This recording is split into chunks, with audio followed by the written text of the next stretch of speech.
Yo, what's going on, guys? It's your boy, Thick P Man, coming at you with a reaction video to the Milwaukee Bucks and the Minnesota Timberwolves. And before we get started, I'm a little sick, guys, if you guys can't tell or by my voice. So, if I cough or sneeze or anything, I apologize in advance.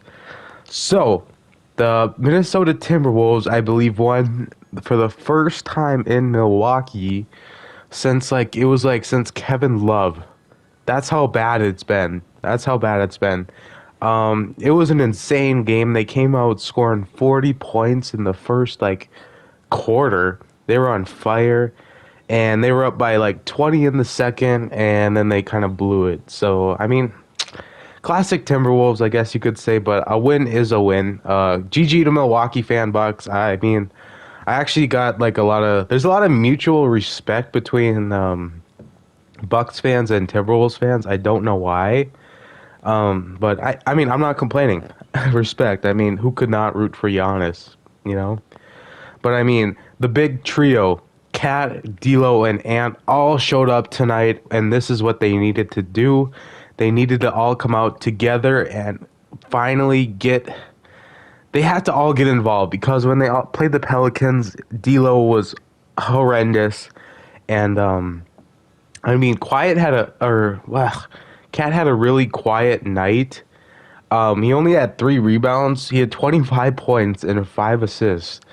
And he didn't complain to the refs. I was like, yo, who taught Cat that, dude? Every time I watch Cat, this is no hate towards Cat. I love Cat and Ant. And every time a call doesn't go Cat's way, he tends to lose his stuff. He just gets that mentality, you know, and it's not a good thing. And he does do that a lot. And versus the Pelicans, you could really tell that it was bugging him. But for him to come out here against the Bucks and know he's not going to get all the calls, you know, and he played amazing. If he can keep this up, I think Cat's going to be deadly. And I mean, D'Lo had 29, 5, and 6. This is the comeback game we needed from D'Lo. Did he have any turnovers? I know he had a couple. Yeah, he had 3 turnovers. I mean, that's better than 8, but he had a phenomenal game. There's a couple shots, so I'll say, that are really questionable. He did take some poor jumpers, especially that one on the baseline after he was on fire. But I mean, I'm not gonna complain. He shot pretty darn good. And I think Ant struggled the most, especially on hitting threes. He went 2 for 10, which is not good. And Ant's either on fire or he's not. But I mean, he still came up clutch when we needed him to. We just need him to attack the rim more. And if you guys haven't seen his post-game press conferences, you gotta watch them. McDaniels, even though he didn't have very much scoring, he really clutched up with the rebounds. Same to Vando. Vando actually had a double-double, which was very good too. He got a starting spot, and he looked phenomenal. Keep Vando in the rotation, and I'd actually start Vando. I don't know what's up with the Kogi, honestly. This is a really weird thing I did pay attention to. Okogie started the first 3 games, and then he just didn't play at all. So I think that's a little suspicious, I guess you could say. Pat Bev only had 6 points, 6 rebounds, 7 assists, and a steal.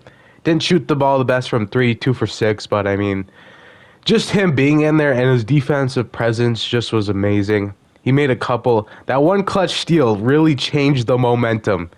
And I mean, he just gives it his all every game. I mean, Minnesota loves Pat Bev. I mean, why wouldn't we?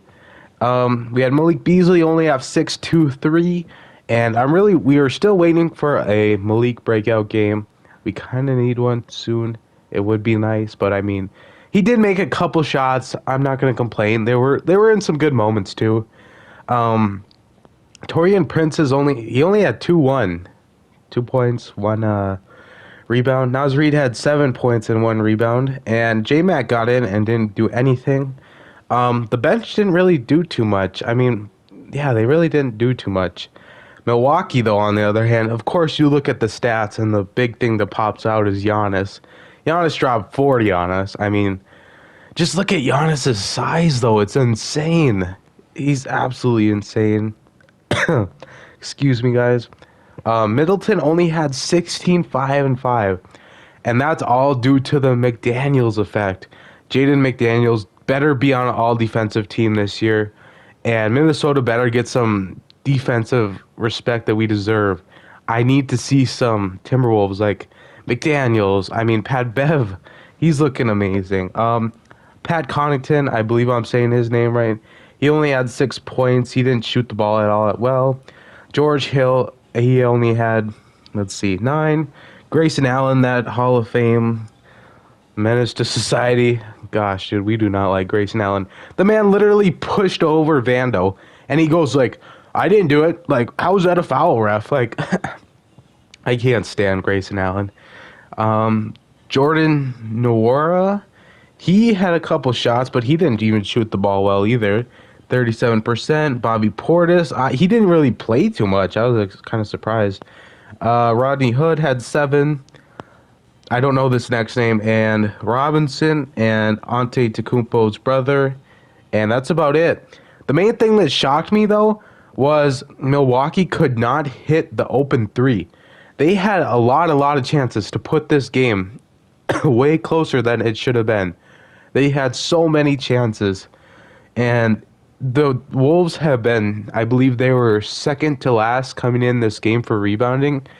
And Milwaukee was like last, so that kind of helped. But even the Bucks, they did not have Drew Holiday or Brook Lopez, so that obviously helped the Timberwolves.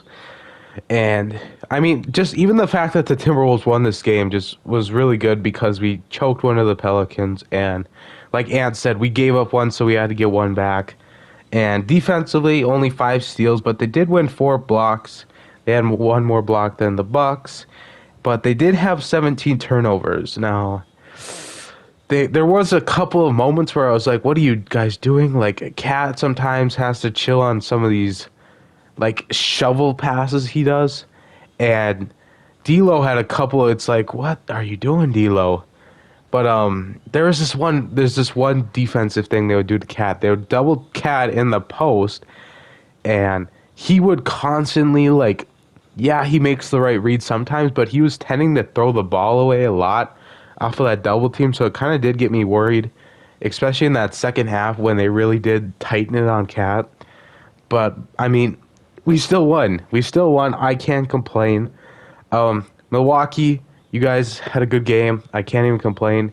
You guys just got to hit your shots, and a lot of things would have changed. Especially the energy the Wolves brought. You could tell by Ant's leadership. Ant is the leader of this team. He's the vocal leader. You know, that's what my boy Ant is. He was not happy about losing to the Pelicans. Neither was Pat Bev. And this is what the team's lacked for so long, is leadership. And it looks like they found some good leadership. So I'm really hoping and looking forward to this next game against the Nuggets. And that is on Saturday, guys. So I'll try to upload a reaction video to that also. But, I mean, I know Jokic, I believe he did not return to the game. I seen some injury report. So they are not sure if he's going to play or not. But if I'm a Timberwolves fan, I need to see him play. I want him to play. Him and Cat go head to head. If you wanna be the best, you got to beat the best, you know. And I really want to see this matchup. I think they stack up pretty good, even with Murray still being out. But that'll definitely be a tough game. The Nuggets are a very good team. So yeah, thank you guys so much for watching. If you guys made it to the end of the video, drop a like and subscribe. I'm sorry if my voice is off or the mic is a little off. It's a different kind of mic. So thank you guys for watching, and I'll see you guys in the next video. Peace.